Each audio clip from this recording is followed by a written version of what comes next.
Hello students. So today we will discuss a topic of class 10, that elements of circuit diagram.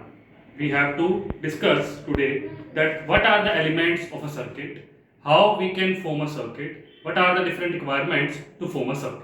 Firstly, we will require wire.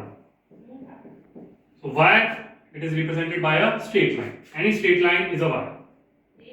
Number 2, resistor. These are represented like zigzag path और breakers.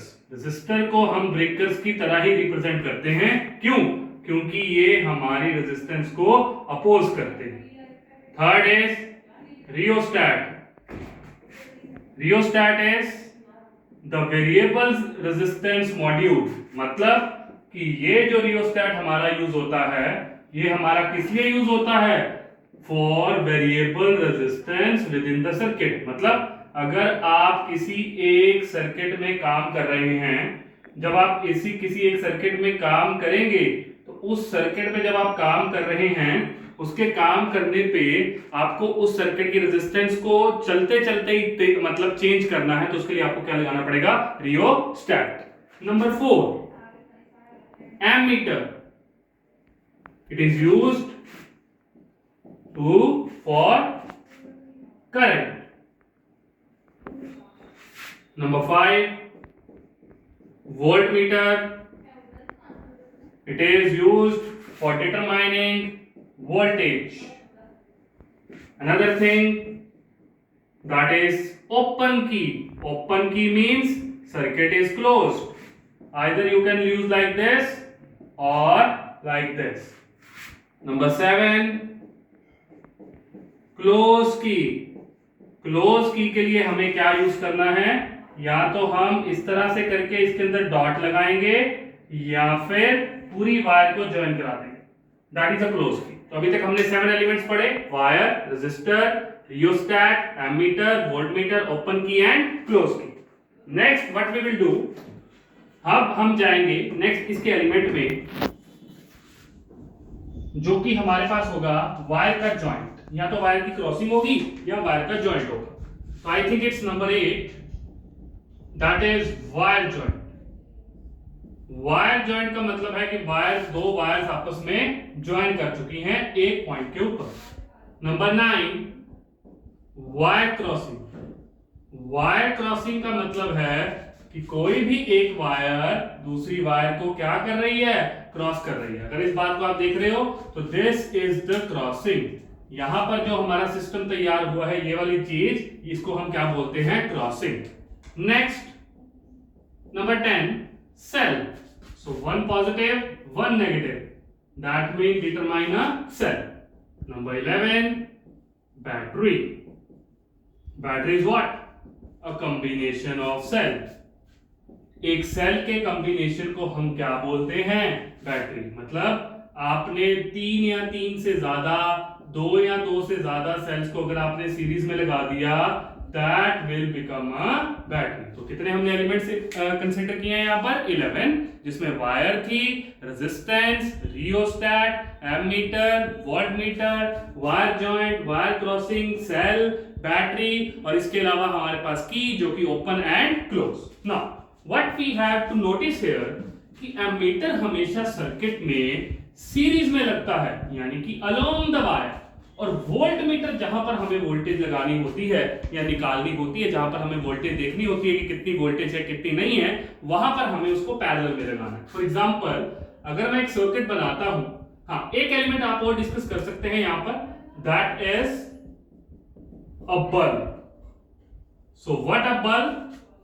Bulb जरूरी होता है कि आपको पता चल जाए कि आपका सर्किट कैसे काम कर रहा है, कैसे काम नहीं कर रहा. आप इन दोनों तरीकों से बल्ब को बना सकते हो. ठीक है? इसका मतलब क्या है कि आपने देखना है कि करंट फ्लो कर रहा है कि नहीं कर रहा है, जब ये बल्ब ग्लो करेगा. ग्लो का कोई साइन नहीं होता, सिर्फ यहां पर साइन किसका होगा? बल्ब का. Okay, now we can form a circuit. एक सर्किट बनाने के लिए सबसे पहले मेरे को चाहिए एक बैटरी. बैटरी के साथ मैंने लगाया की के साथ मैंने लगाया एक ammeter. Now here ammeter is connected in series. साथ में लगा दिया मैंने एक रेजिस्टेंस और रेजिस्टर, और इसके साथ लगा दिया एक मैंने bulb.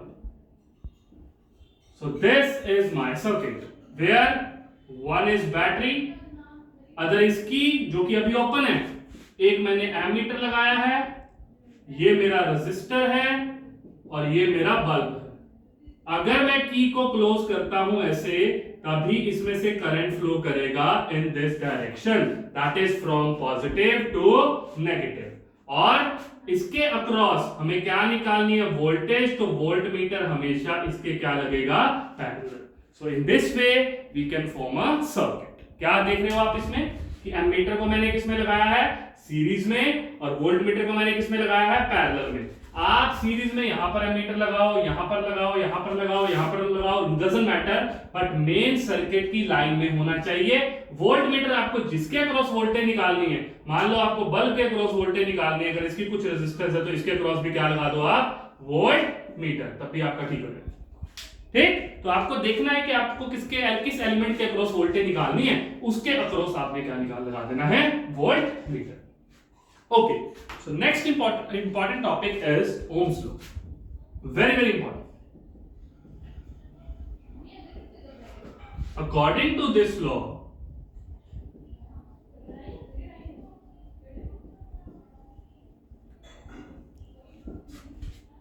the potential difference applied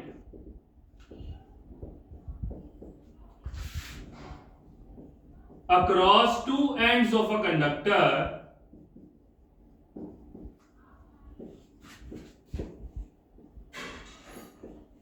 is directly proportional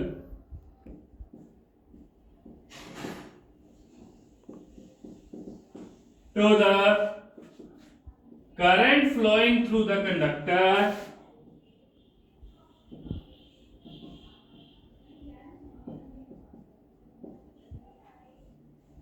provided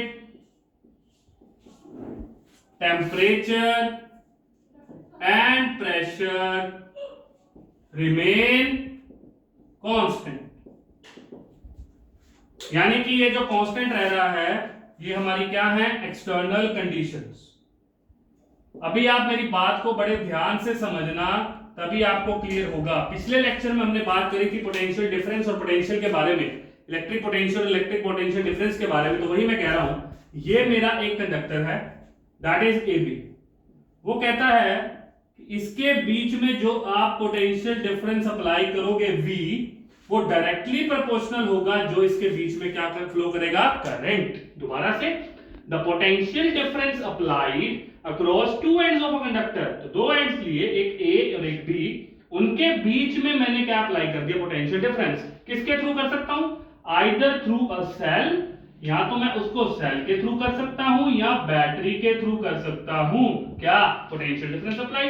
अब पोटेंशियल डिफरेंस अप्लाई हो गया, इस पोटेंशियल डिफरेंस की वजह से फ्लो करेगा कौन, फ्लो करेगा चार्ज, उसकी वजह से क्या आएगा, करंट। तो according to Ohm's law V is directly proportional to I।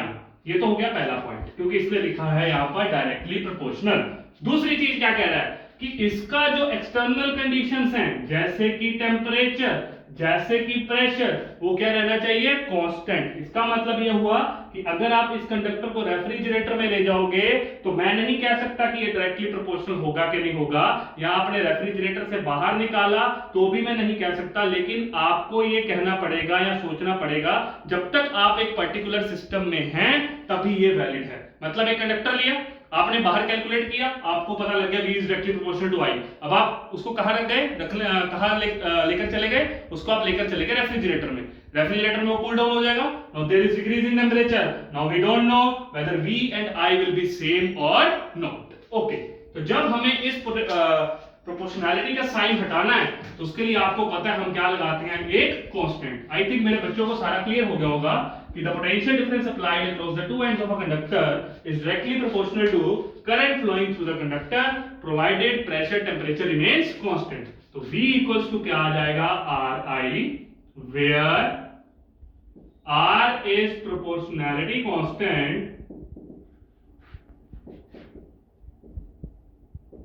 called resistance of a conductor। इसको हम क्या बोलते हैं, एक कंडक्टर की resistance. that is V upon I equals to R, such that हमारा V upon I किसके इक्वल होता है? R के। R क्या है? Resistance of a conductor. Important points है कुछ।